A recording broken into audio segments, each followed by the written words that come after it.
سوال ہے کہ اگر صاحب اگر ہم مسجد کی تعمیر کے لیے کوئی رقم دیتے ہیں یا امام بارگاہ میں علم وغیرہ یا زری کے کاموں میں کوئی پیسہ دیتے ہیں تو اس کو مثال کے طور پر صدقہ کہا جائے گا کہ ہم صدقہ دے سکتے ہیں یا نہیں، یا پھر ہدیے کے عنوان سے وہ مال امام بارگاہ میں یا مسجد میں دیا جائے؟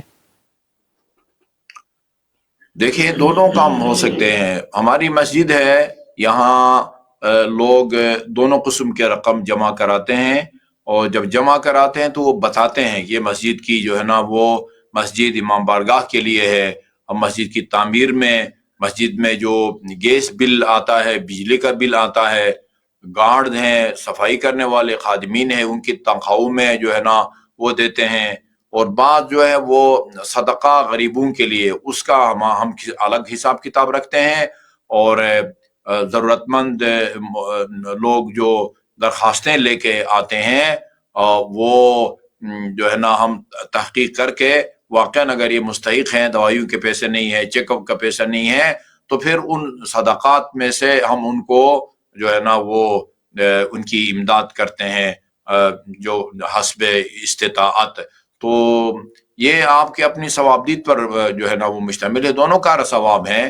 یا غریبوں کی مدد کے لیے صدقہ کے طور پر دیتے ہیں، وہ مسجد انتظامیہ کو آپ بتائیں کہ یہ صدقہ ہے، ظاہر ہے اس صدقہ کو پھر وہ بہتر یہ ہوتا ہے کہ غریبوں کو دے دیں، اور جو تعمیر کے لیے ہے وہ پھر کسی کی ذاتی امداد میں نہ دیں، تعمیر ہی میں جو ہے نا خرچ ہو جائے یا دیگر خدمات میں.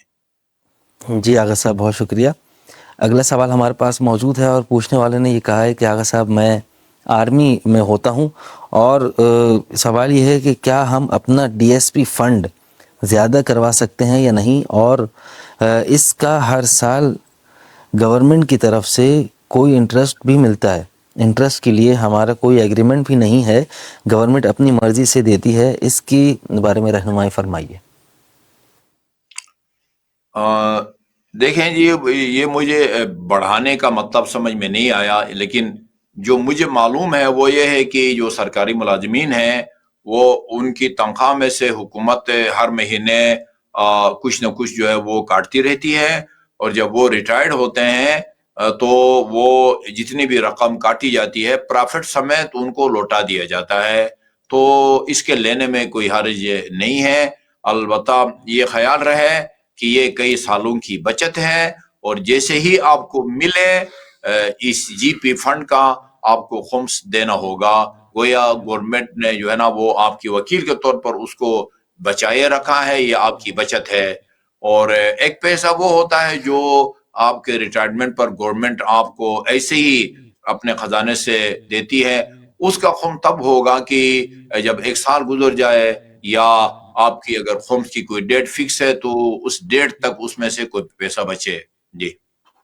جی آغا صاحب بہت شکریہ. اگلا سوال ہمارے پاس میوزک کے حوالے سے موجود ہے کہ آغا صاحب شریعت میں آل محمد کی فقہ کے مطابق گانا سننا، یعنی کسی بھی قسم کا میوزک ہو، چاہے وہ ترانے میں ہو یا کسی نوحے میں ہو یا کسی منقبت میں ہو، اکثر ایسے میوزک انسٹرومنٹ ہیں جو منقبتوں میں استعمال ہوتے ہیں، ایرانی ترانوں میں استعمال ہوتے ہیں، اور دیگر جگہوں پر ہمیں بجتے ہوئے یا بجائے جاتے ہوئے نظر آتے ہیں. البتہ خود امام رضا علیہ السلام کے روضے پر وہ فجر کی نماز سے پہلے ایک چیز بجائی جاتی ہے اور اسے ایک نام بھی دیا جاتا ہے. تو آغا صاحب کون کون سے انسٹرومنٹ ہیں اور کس حد تک میوزک جو ہے وہ شریعت میں اجازت ہے سننے کی؟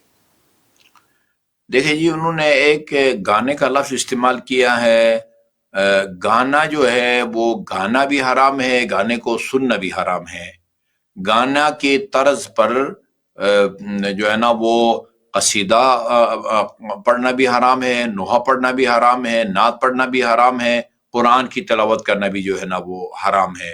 باقی جہاں تک میوزک یا موسیقی کا تعلق ہے، وہ فقہا نے یہی لکھا ہے کہ اگر وہ لہو لاب اور جو واہیات قسم کی محافل ہوتی ہیں ان سے اگر یہ ہم آہنگ ہے تو پھر جو ہے وہ جائز نہیں ہے. ورنہ جیسے فوجی بینڈ ہے یا جیسے آپ امام رضا کے حرم میں دیتے ہیں، وہ جو ہے نا اس کا وہ لہو لاب کی جو ہے نا محافل سے وہ ہم آہنگ نہیں ہے. تو جو تعزیتی قسم کے یا جیسے ایران میں جو ہے نا جب کسی امام کی شہادت کی تاریخ ہو تو ٹی وی پر جو ہے نا وہ ایک غم انگیز قسم کی جو ہے نا وہ چھوڑتے ہیں، اور اس میں جو ہے نا وہ کوئی حرج نہیں ہے، وہ لہو لعب اور بےہدہ محافل سے ہم آہنگ نہیں ہوتی وہ آواز۔